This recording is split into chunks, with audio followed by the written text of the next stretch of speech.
Welcome back, everyone. This is the FloTrack podcast on a Friday morning. Thanks, everybody, for tuning in. If you're listening live on YouTube, special shout out. Subscribe to the FloTrack podcast YouTube channel. I'm Kevin. He's Gordon. For the last time, Gordon gets to say, this is pretty much it for outdoor track. No, I'll get to say this again on Monday because we're going to have a track meet on Saturday. And then when we recap the Saturday meet on Monday, then I can say this is pretty much it for track. Right? Mm-hmm. That's when it's over. So, Yeah. and that's when I will update our. I'm not sure if you've gone on our website in the past few weeks or so, but I've already have in the rankings hub a list of athletes with the 2022 outdoor standard I like and it. also athletes with the 2022 World Indoor Standard. So people are already chasing those standards, both the sprints, the distance, the field. Last update I did was August 11th, right after the Olympics. So Mm-hmm. after Saturday, we'll finally know everyone who has or doesn't have the standard going into next year, and we start seeing people chase again to run fast times. Stay tuned next week. Gordon's going to predict every single World Indoor Championship medalist on the pod. Stay tuned. Okay, guys? On today's show, we will talk about some NCAA cross at the end. Gordon is getting excited. We'll preview the Nairobi Continental Tour meet, what many are calling the last big track meet of 2021, although I'm sure the Estonian championships are mid-October or something like that. But we'll talk about that. We got a good email about how to tweak the field event format right now that's being much criticized. But we'll start first here, Gordon, with the news yesterday. The Court of Arbitration of Sport ruled on the Alberto Salazar case, upholding the former Nike Oregon Project coach's 4-year ban. Already served 2 of them. Remember, he was banned during the 2019 World Championships in Doha. They found that he had committed and confirmed the following rule violations: possession of testosterone, complicity with Dr. Brown's administration of prohibited method, as well as tampering with the doping control process having to do with L-carnitine. Dr. Brown also was suspended as well for a series of charges. In the response, Alberto Salazar basically said, well, none of this had anything to do, as the CAS statement said, that with any evidence that NOP athletes doped, and saying that no competition was impacted by these technical violations. He calls them technical violations, and that he generally took great care to ensure that any new technique, methods, and substances were lawful under the WADA code. Now, USADA wanted a larger ban. Salazar obviously wanted no ban. So the Court of Arbitration of Sport upheld the 4-year ban. So, Gordon, what we had here basically is both sides, basically between USADA and Salazar slash Nike, who was defending him here, claiming at least partial victory. Yeah, I mean, there's that highlighted line right there where it says, no evidence put before the CAS as to any effect on athletes competing in the elite level within NOP. So they basically are saying what Salazar's victory claim is that they have not proven that any of my elite athletes were doping in competition, out of competition, or whatever. Mhm. Um, he's like, you are basically banning me for ethical violations, for doing shady things, going to the gray area, doing these weird tests with my son and with Mhm. Magnus, holding on, like possessing, the drug, the testosterone. But he's saying, well, you got me on all that, but you don't got me on actually putting it into the athletes' bodies and them winning a race because it was in their body. It's all technicality. It's all technicality because this suspension, first of all, this investigation started all the way back in 2015. So it took 4 Mhm. years for the suspension to be given in 2019, and then another 2 years for them to decide if that suspension was legitimate. So you could say it was like a 7 year process, maybe even longer, because people were probably looking to try to get him even before 2015. This whole thing is just like a decade long. You did this. No, I didn't. Yeah, you did. No, I didn't. Prove it. Well, I have this. That's not enough. Well, that's a lot. And all this craziness. And it finally, I feel like it's coming to an end. We're like, all right, the highest court in the world decided it's a 4 year suspension. That's what it is. Okay. No Mhm. more did it not. Now, again, Alberto's going to claim, hey, you still don't have me on the actual big nugget of a positive, Right. doping sample of an athlete. But I think court of public opinion is going to probably be a little bit different with like, hey, yeah, we don't have you on that, but we have you on this, that, and the other thing. So it's going to really come down to court of public opinion versus people who will defend Alberto till they die. And everyone wins. The people who don't like Alberto win, and Alberto can feel like he won because he's not banned for life within this ruling, because we'll talk about he does still have that safe sport suspension, potential lifetime ban hovering over him with the whole Mary Kane situation and other athletes who came forward with non-doping violations, but more ethical coaching style violations. Yeah. And I think it's interesting to hear you talk through it in that manner and basically say claiming partial victory and yet being banned for 4 years. But that is the tone of this response. And Nike said in their response, there was no finding that performance enhancing drugs have ever been used on Oregon Project athletes. And the panel went out of its way to note Alberto's desire to follow all the rules. We're glad to see that CAS reiterated this in their decision and stated that the way the case was handled was disproportionate to the severity of the violations established. Alberto is no longer a contracted coach, and we shuttered the Oregon Project almost 2 years ago. So that last paragraph tells you a bit, though, too, as well, too. Like, hey, he's fine. He went out of his way to follow the rules, but also, he's not one of our coaches, and we canned the team. USADA is basically saying we tried as best we could to prove this case, and a lot of the stuff that came out in that initial 2015 report. I don't know how closely you followed that or how much you remember it, right, Gordon? There was all these reports about, and some of the details were just so compelling about, drugs being carved into books, and there was the spreadsheet and all the different whistleblowers coming together.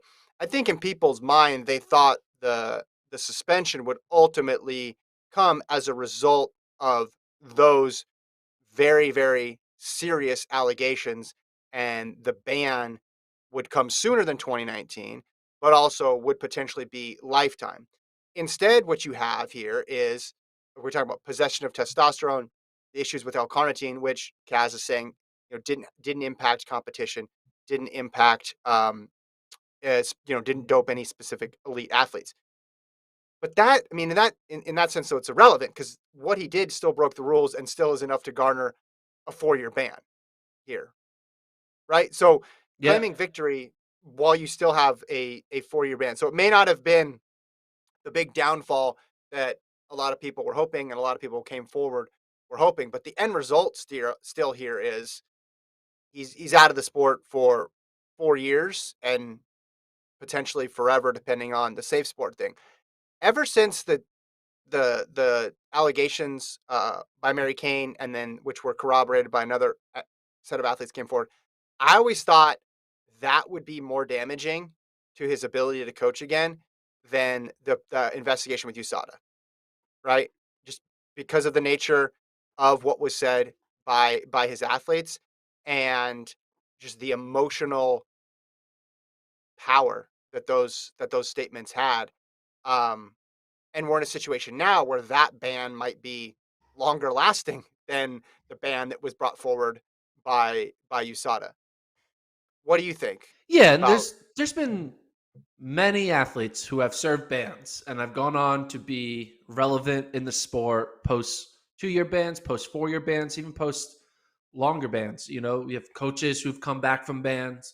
you have athletes, Mhm. and the in the know track and field world would always use that as like a scar on who you are, as like a mark, like, hey, well, we know what you did in 2004. We're not going to forget Yeah, about it. yeah, Um, yeah. but like at the same time, people, I guess, time not heals, but time just kind of, all right, whatever. Yeah, we don't want to be talking about what happened a different decade ago. We only care about who's winning and losing right now, and Yeah. constantly bring that up can be tiresome. I think in general, I mean, I feel like a lot of people have already kind of moved on from Salazar. You know, a lot we talk about the NOP kind of disbanded and all of them kind of Yeah. leaving permanently or going towards Pete Julian. You have other athletes going with different coaches. And you kind of just feel like it's the end of the era ended. Like the era ended in 2019. There Mhm. isn't going to be some I'm back moment, really. I just feel like people have, I think the sport has kind of just moved on. Now, maybe Alberto is like, yeah, the sport may have moved on from me, but 2023, I'm coming back louder than ever. But like, how old is Alberto? Alberto, what, In his 60s. yeah, what is he? He's 63. I guess, I mean, some coaches do coach all the way into their 70s. So he'll be 65 when it's over. People retire at age 65. So maybe Alberto should just, he's done so much, right? It's not like he has anything left to prove with his running career and with um, his coaching career. Now, obviously, all that kind of has a big blemish on it because of this CAS ruling and also the Yeah. safe sport eventual ruling. And maybe he just has like this desire to clear his name.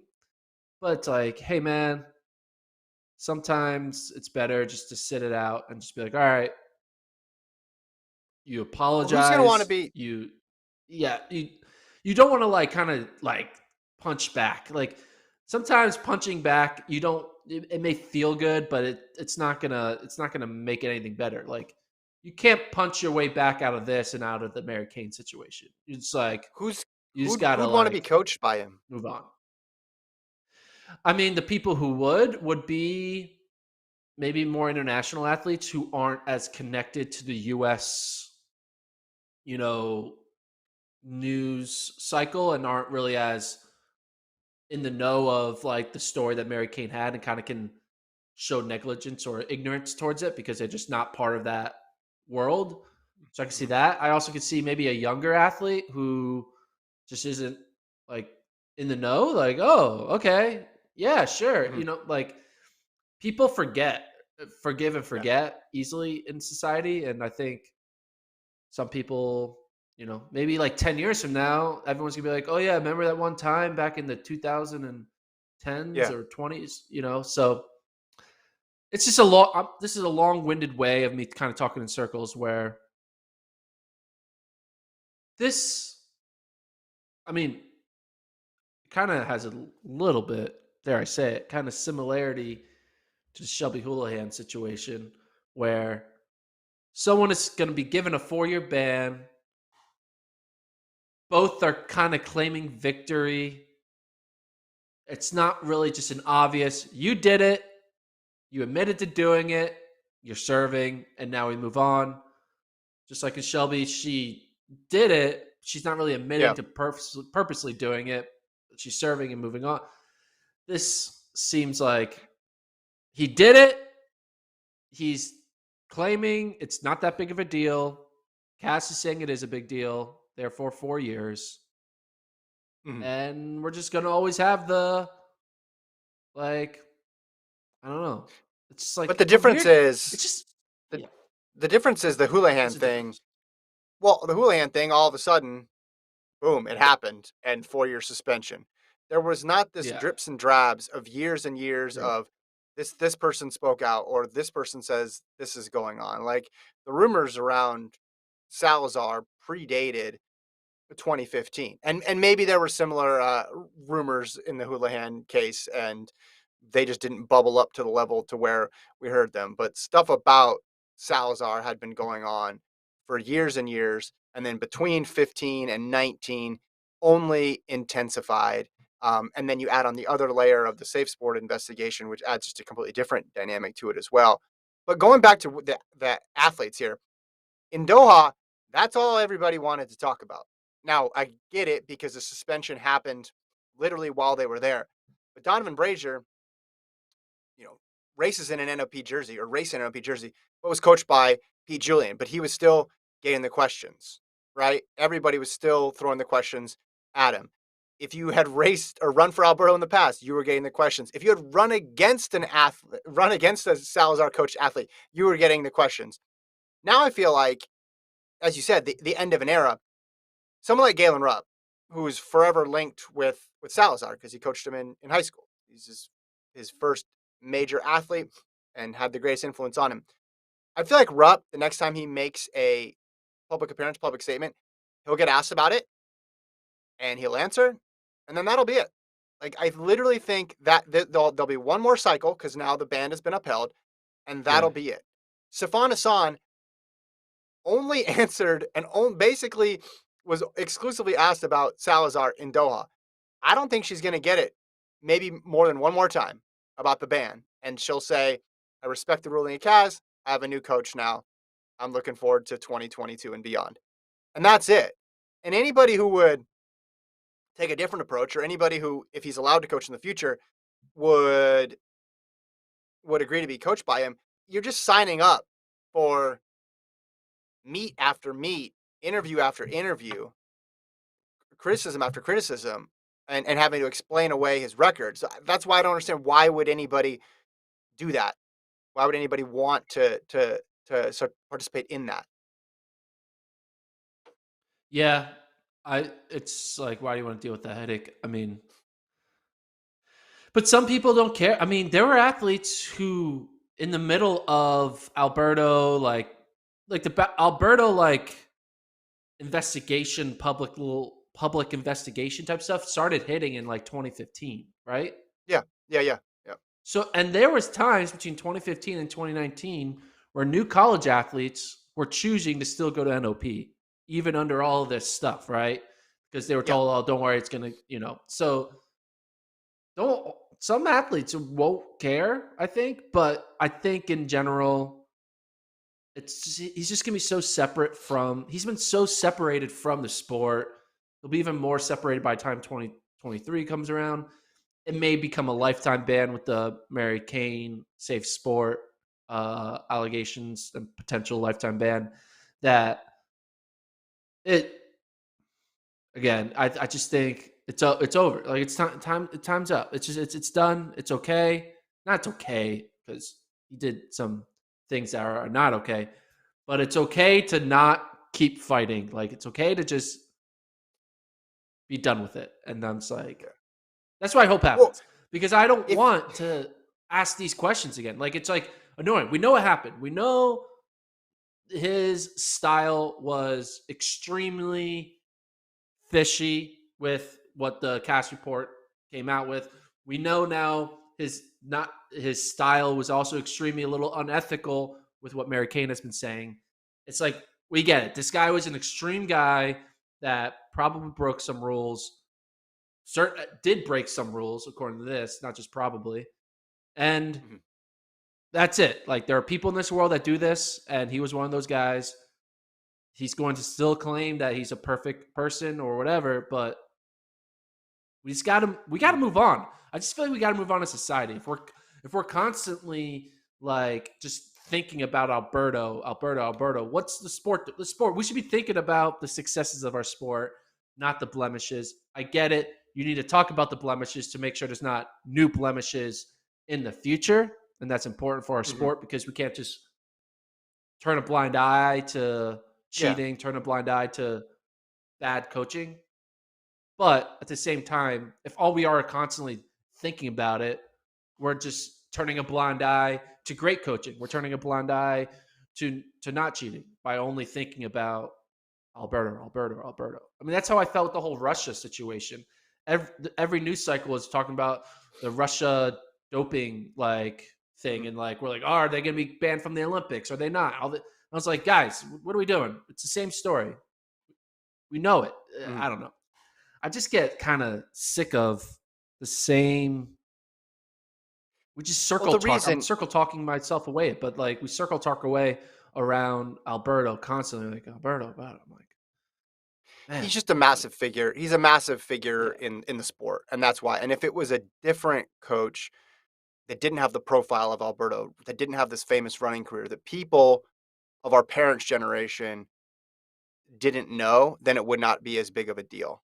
But yeah, because he is the name, because he had this audacious goal, right, to put American distance running back on the map, and to some people, they think he succeeded in doing that. It brought with it all this extra attention. And people, they latch on to this story of, this guy who flew too close to the sun. Like, he's willing to do everything to get every advantage, but oh, he stepped over the line here, and he just wants to win. Like, they create this story in their head, and then it makes it impossible for people to turn away.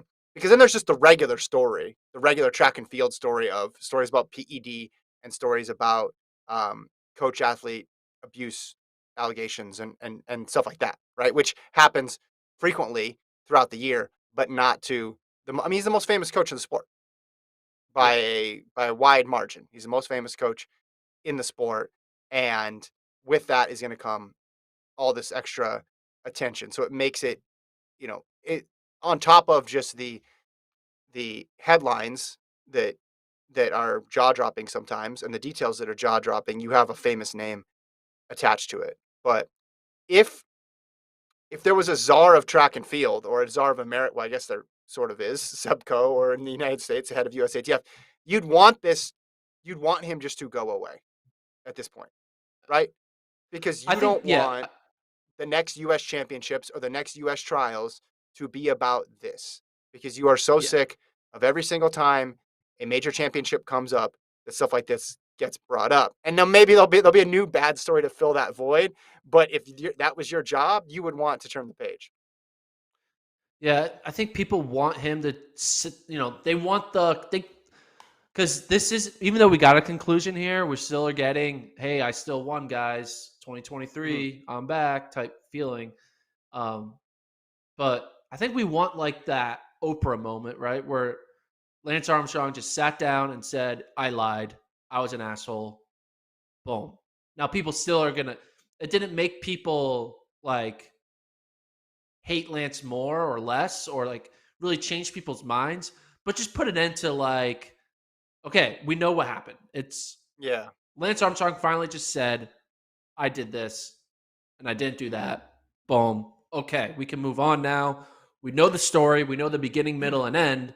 There's no more like, well, technically, holding the testosterone isn't as bad as putting it in the body. All this bullshit. It's like Yeah, we yeah. just need conclude. We need finality, and He needs given to this go on cast, Oprah, yeah, but he the needs to go on problem is Oprah and just give us he's a finality. famous coach. He's not famous enough to go on Oprah. That's what you're saying the issue True. here is.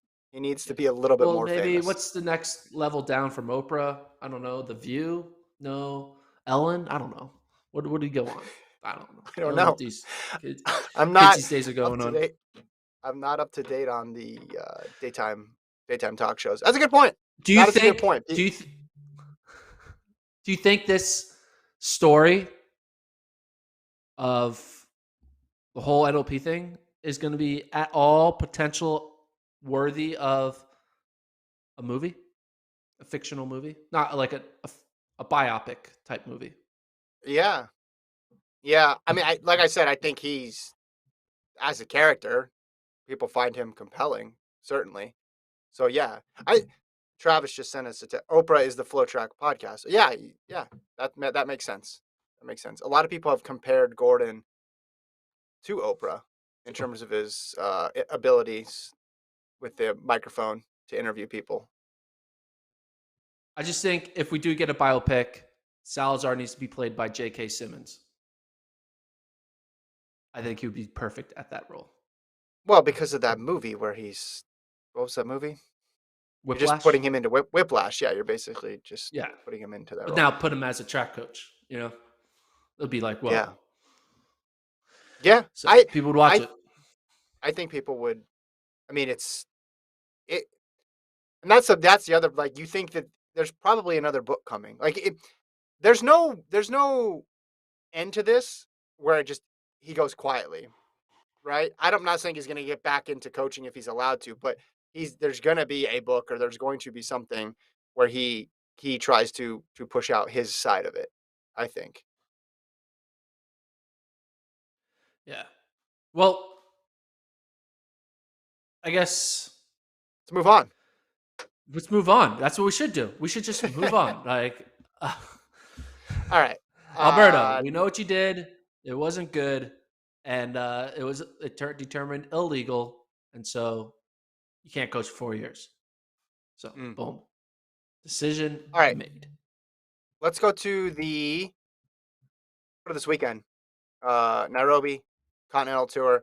I guess, who are you most looking forward to seeing race on the start list? Provisionally, we had Faith Kipyegon, Fred Curley, Christine Mboma, and then you got Bromell and Gatlin in the 100. Well, first of all, I haven't been able to find full start lists anywhere on the internet. Right? We That's why I have said like that. provisional. I just looked at a press Yeah, release. Yeah. yeah. I've been trying to find. This is just me saying, hey, man, this meets tomorrow. We should be able to find full start list by then. But Hmm. anyway, I digress. I mean, I'm most excited for Fred Curley in the 200. Um, Now, you don't know the mindset of these athletes because this literally is the final race of their season. So, are they just going to show up, try to get that easy win, and then go home, and go on their mini post season vacation? I don't Yeah. know, but it would be cool to see Curly give one last crack at a quick 200. He already has given us the quick 200s once he started getting back up there with Kenny B and running in the 19.8s, 19.7s. But if he would have come out around like a 19.6, I mean, that would be the only way he kind of adds to his legacy of a hell of a year in 2021.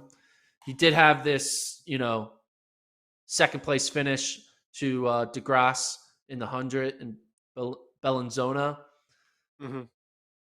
Gatlin almost won that race, which would be kind of wild. Maybe he would have shut it down there. But I'm just excited to see Fred Curley potentially put up another solid 200 to his resume, because before this year he wasn't running 200s and hundreds, and now he's going to have a 19.7, a 9.8 on his resume, and we'll just see maybe he puts in a 19.7 low, or a 19.69 would be pretty wild. I don't know, but we'll see. I'm also, you can see right there his 200 meter Hold on. Hold marks. on one He sec. ran Yeah. 1983. I think if he gets some good competition and he runs all the way through the line, I think he's going to PR. I think he's going to PR. Really? You think he'll run 19.76 or faster? Nairobi is at almost 6,000 feet elevation. It's higher than Mm. Albuquerque.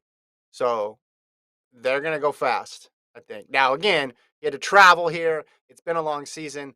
Competition's a little different. It doesn't have Bednarik in there, doesn't have DeGrasse. But a 19.78 effort at sea level, you convert that to what he would do in Nairobi, he's going to go a lot faster. Now, the distance runners, their lungs are going to be burning, and they're going to be like, "Why did I end the season like this? I need to take a longer break." But these sprinters could end up with some fast times here at the end, taking advantage of the conditions. So you see, Isaac McWalla will be on that race as well too. He's trying to get a qualifier for the World Championships for 2022. So, yeah, I think the same thing about Bromell and Gatlin. We could see some quick times there in the 100, just because 5,800 feet is up there.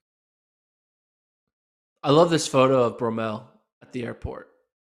What is that on his body? That like book bag? It looks like he's like in like military uniform, like he's about to like go on a special ops, like try to kill a terrorist in like a movie made by, like, he's like in a Jack Ryan movie. It's like a Michael Bay trying to show up. It's like Bad Boys for Life. I don't know. It's wild. He just seems very badass in this photo. What do you think? And he's just leaving the airport. Do you see that? The glasses, yeah, the glasses look nice. I saw the backpack and it made him look like he was going to go on a really long hike and had a bunch of snacks and stuff on there and survival gear. But looks like he's a man on a mission here. So let's go through these though one by one. Let's talk a little bit more in depth about that men's 100. So Bromell and Gatlin, what would you define as success for both of these men in this race? Well, I think success for Gatlin would be a sub 10, right? Kind of end your season with another sub 10. Success for Bromell would be a win and maybe a 9-8, kind of showing that like you still have that like top elite type mark in you. Again, it's going to be weird because these are last races of the year. You don't know the mental aspect that they're in, the mindset that they're in going in. So I think sub 10 for Gatlin, sub 990 for Bromell. But the question I have for Gatlin in this race is he has said that this is his final year, right?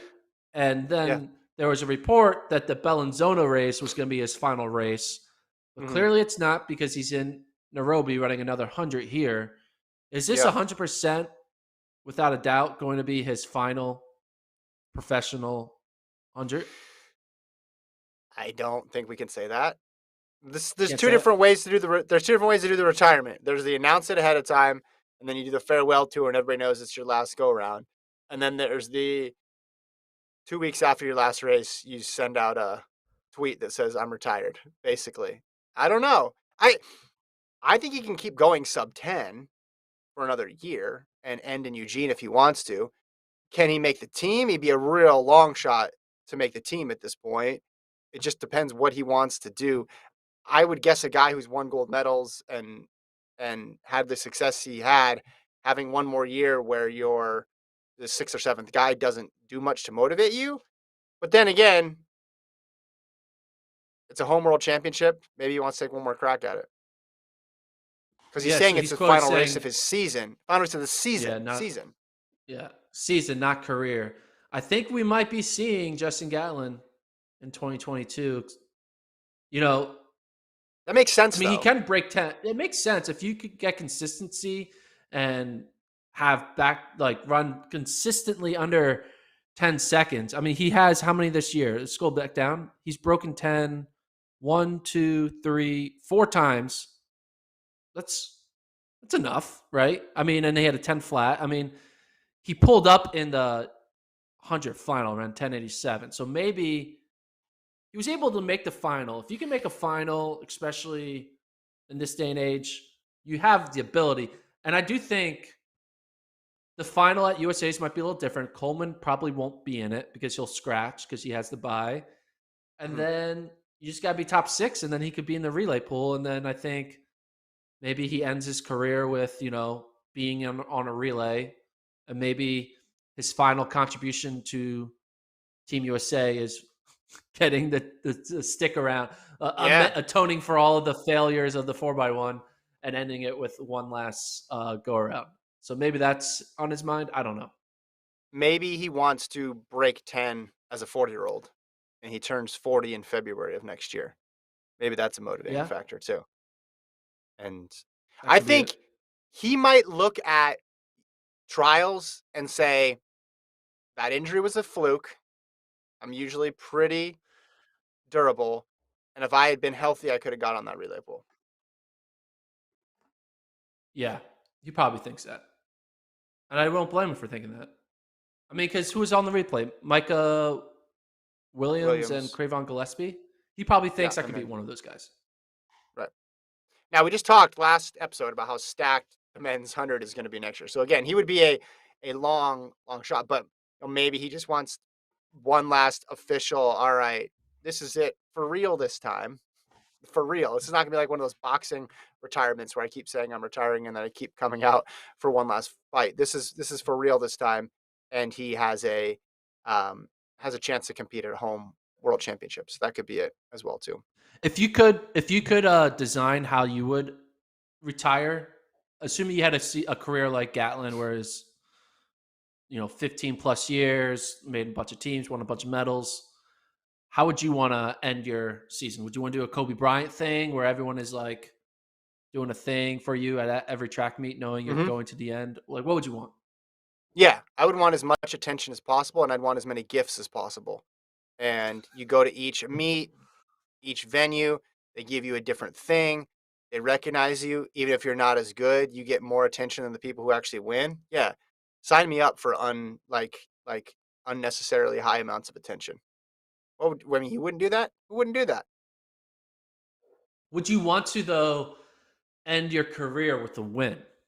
Because odds Oh are he won't be. If he goes through Eugene, he's not going to end his career with a win because he's not beating, you know, Coleman, Curly, no, all these I guys. think So I think I'd rather go out with in a significant race, even if I lose.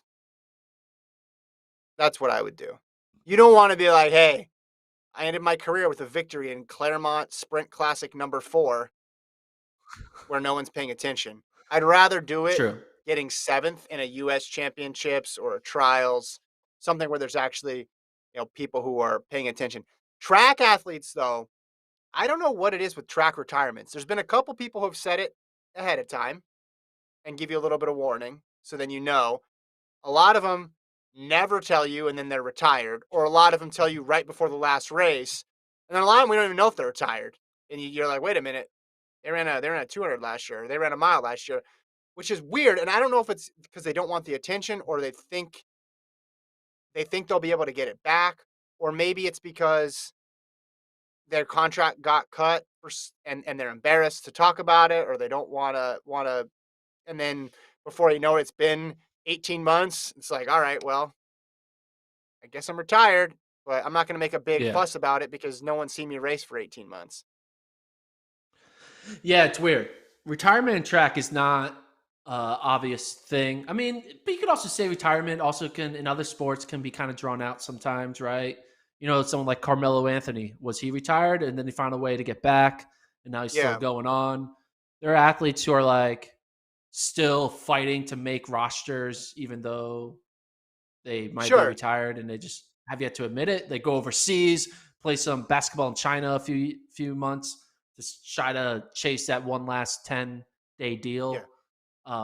So I think just retirement, just athletes in general, it's they're really good because of their mindset of Hmm. always believing in themselves and never saying it like nothing, basically believing nothing's impossible. And Yeah. admit saying retiring is you telling your is you admitting that it is impossible because you're like I'm done, like I can't be as good. So it's really hard for these athletes to kind of come around and recognize that it's done. It's just like it makes sense that I, athletes don't handle retirement easier. The way a regular person's like, hell, I'm retired. I get to go on vacation all the time now. Because I don't yeah. want to work in the mailroom anymore. I'm trying to think of the ones that I remember recently. Like Sana Richards Ross, I think we knew that was her last race. And then pulled up in that last race of trials. Like her body, she had given all she could give. I remember Webb trying to break 4 again at Millrose in his last race. Nick Simmons publicizing his last race. With American athletes, it's tough because if you're at a trials or US champs, you don't be like, this is my last race because you're basically saying you're not going to qualify for Worlds or the Olympics. So that's a weird position to put yourself in mentally. Um, but yeah, it is interesting. I think the Gatlin situation underscores that a bit. So Like, is LaShawn yeah, Merritt retired because yeah. he came back and ran randomly in these trials, and you know, Dude, you know what we need to do for next year? We should, how Barkley on the inside the NBA guys do the who he play for thing where they name a person and they try to figure out what yeah, team they're on. yeah, We should do are they retired and just guess and just throw yeah. names out there. And then be like, actually, this person ran in September of Yeah, 2021. like each time we try to stump each other and we come up with the name and you're like, hey, is this All person right. retired? And like because Merritt's a perfect example. He was at trials getting interviewed by Lewis Johnson, and it's like, whoa. I mean, I saw him in a couple of those Florida meets.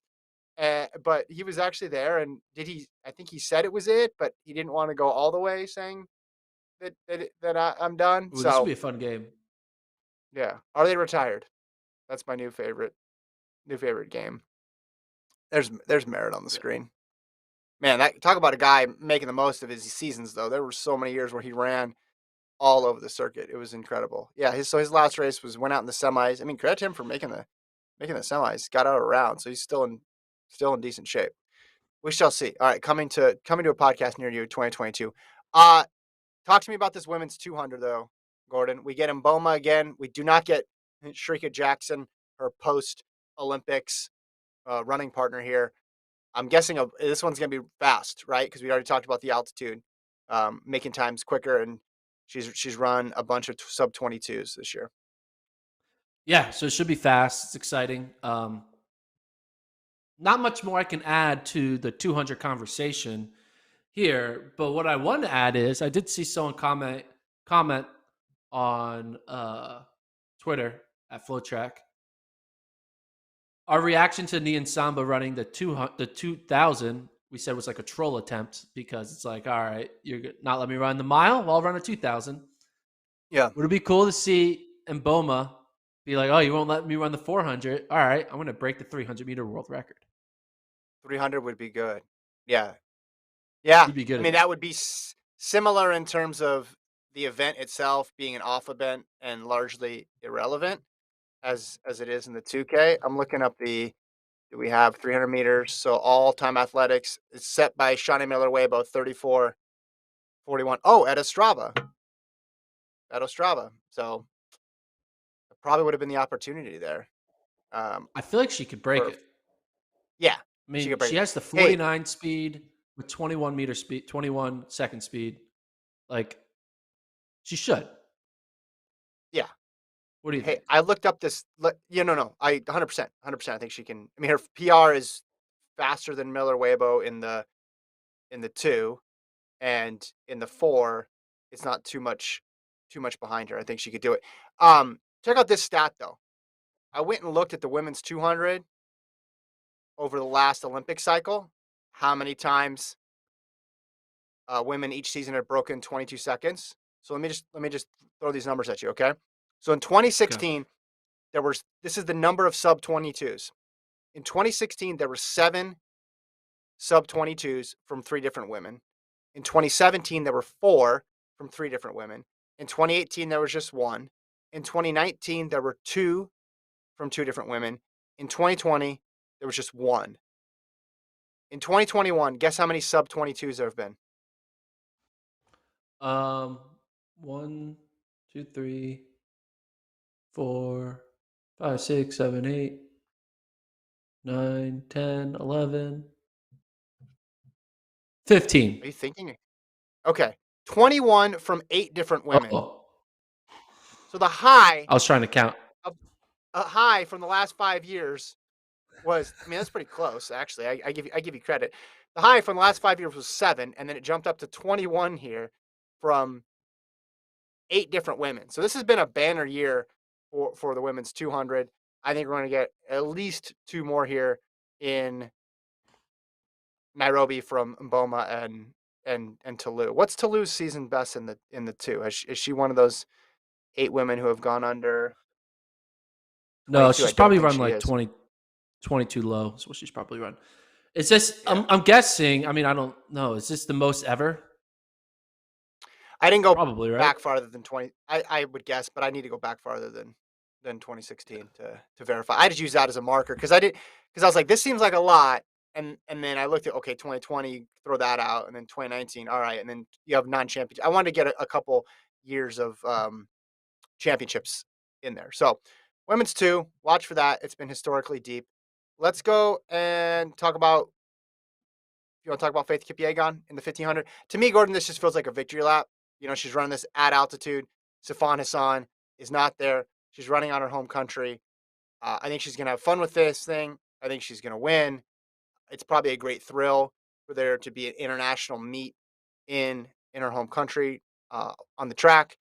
Um, I know all she does is basically run sub 4, and in a lot of cases run sub 355. But I think this one it's gonna be hard for her to go fast on this one. I feel like.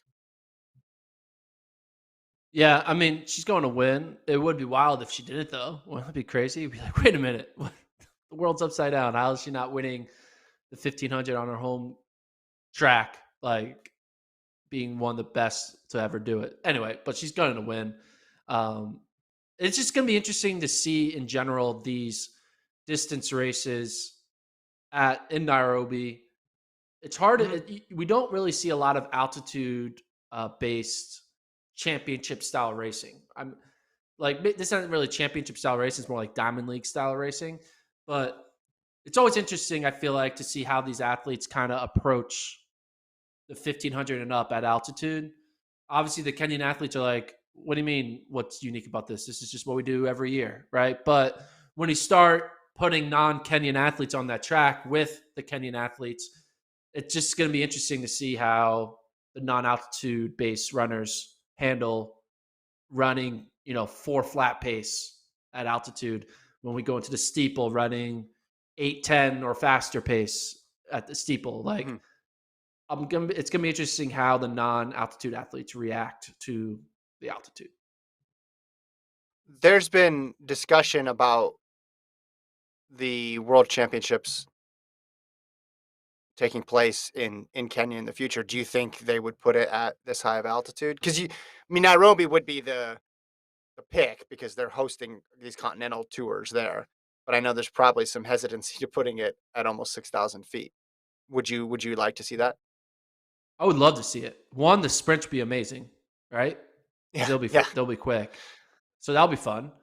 And two, it would just bring a unique element to like, wait, all right, what does this mean for the 15? What does this mean for the 10? Who's going to Mhm. have the advantage? Who's going to have the disadvantage? Are athletes going to train differently because of it? Like, there just adds so many new variables that'll just be exciting to see unfold. I know, like, way back, like when the NCAA held um, indoors in Boise, everyone was talking Mhm. about like how are people going to handle the Boise altitude? Like, ooh, even when it's in New Mexico, they think about it. But I think it'll just be fun to see just a new dynamic added to the the races and like kind of like, Mhm. well, maybe it's not going to go to chalk anymore because you have this new variable.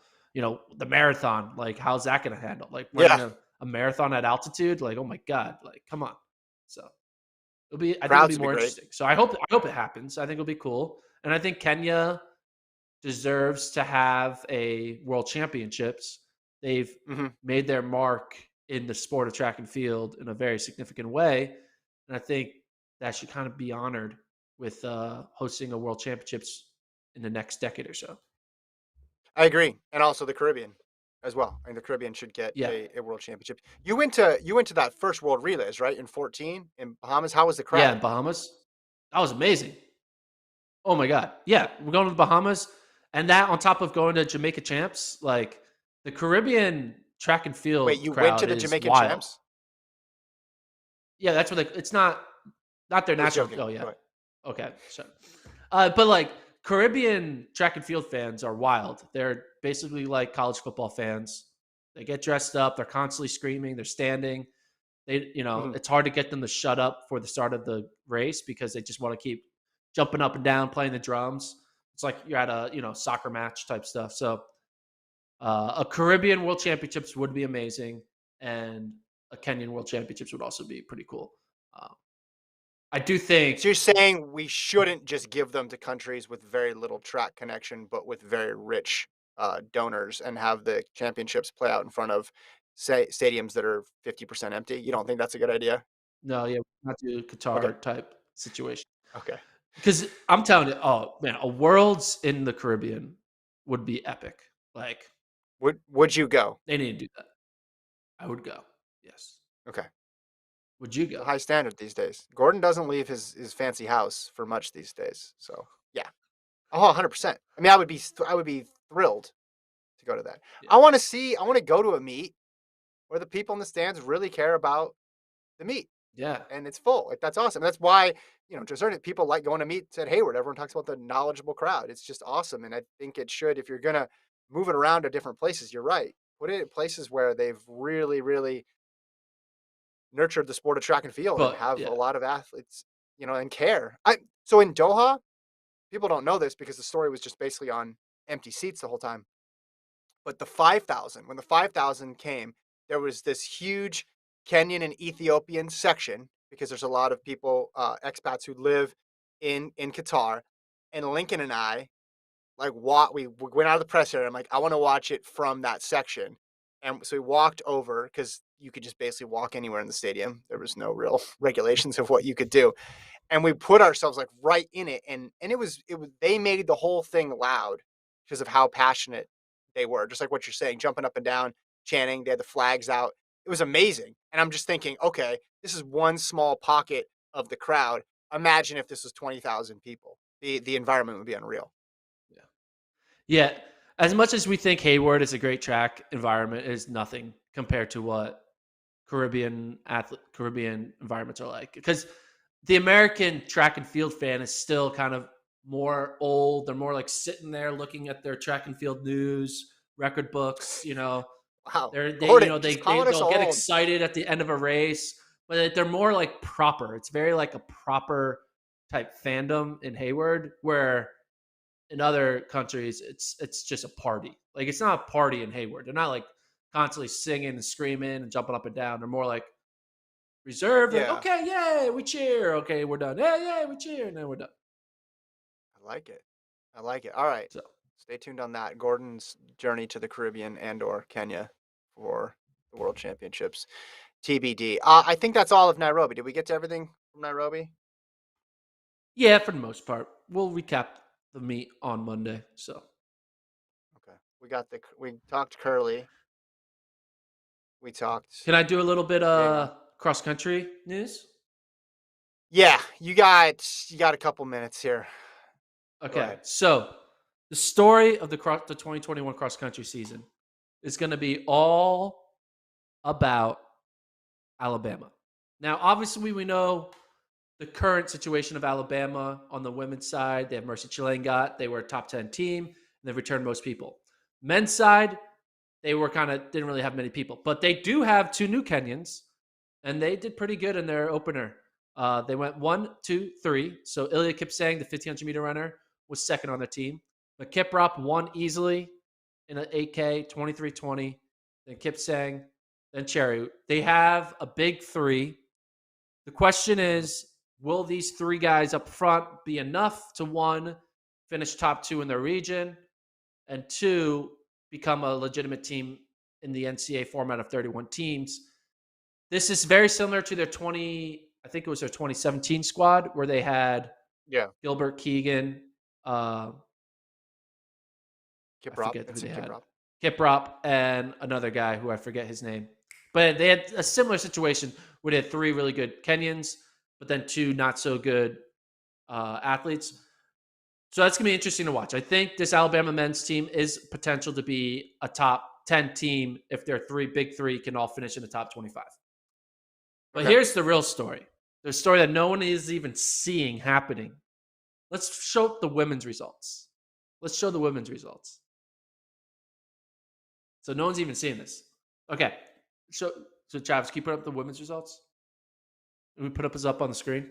No one's still seeing it. This is incredible. We're Yeah, I keeping it a know. secret Just for just a few seconds longer. So you're living in suspense now. click on the We're live, still Travis. Click on the live on the upper top. Just the word live. Come on. Oh, up, under, up. Look that to the right, to the right. There you go. Click on that. I think Travis is just messing with you now. It's not working. It's not loading. That's what he's saying. Oh, click on the word Travis is finish. Click on the word that's what finish, he's trying to Travis.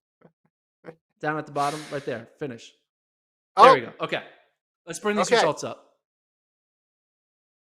That was Okay, fun. so you're thinking Alabama women who okay, so Alabama did not run their A team here, but they did run one runner who was a new runner transfer from JUCO, and her name is Flomina Asikul, and she Mhm. got second in this race.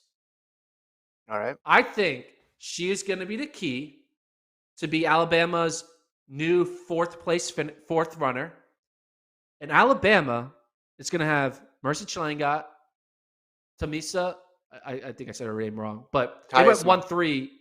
Taisma. They went 1-3 at NCAAs last year. They have Okay. Esther Gatai, who was I think top 30. Now they Hmm. add this JUCO athlete who just finished second in her NCAA debut in this race, and they do have a fifth runner.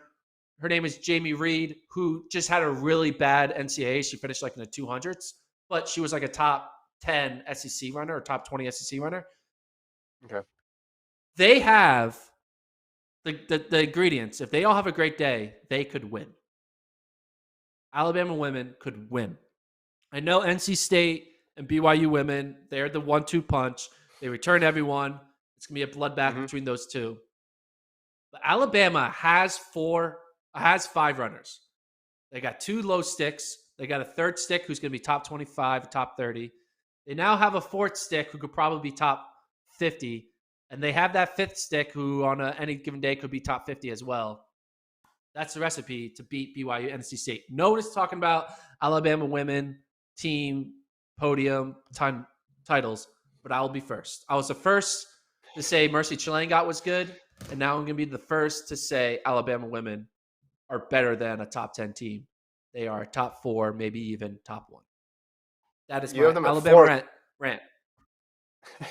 You have them fourth right now behind Stanford, BYU, and NC State. What about on the men's side? Were there any other events of results, or sorry, any meets coming up this weekend that are going to shake things up? Do you think?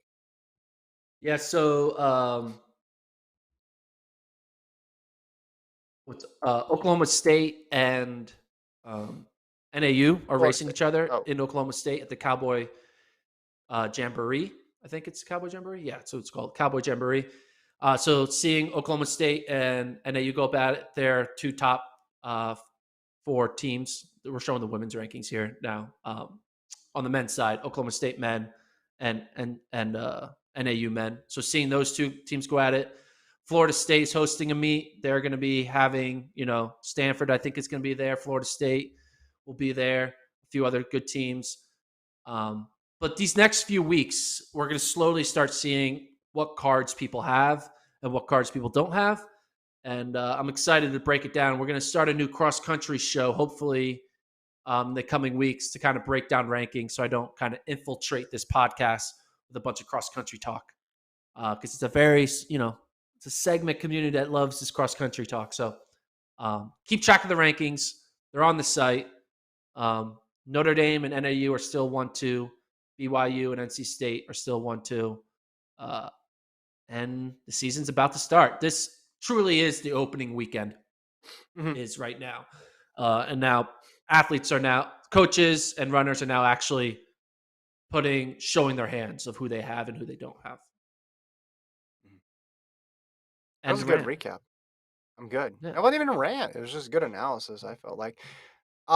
We got this email about the field event stuff, but I'll save it for next week. It's a good topic I want to discuss from Ken. So I will save that one for next week, and we'll recap Nairobi on Monday and any other big stories. Obviously, we'll dive more into the cross as well, and then we're gonna get ready for the fall marathons because next Sunday is the first World Marathon major of the fall with Berlin kicking off, which if you're in a couple different countries and territories throughout the world, you can watch live on FloTrack that Berlin Marathon. Do you have anything else you want to add, Gordon?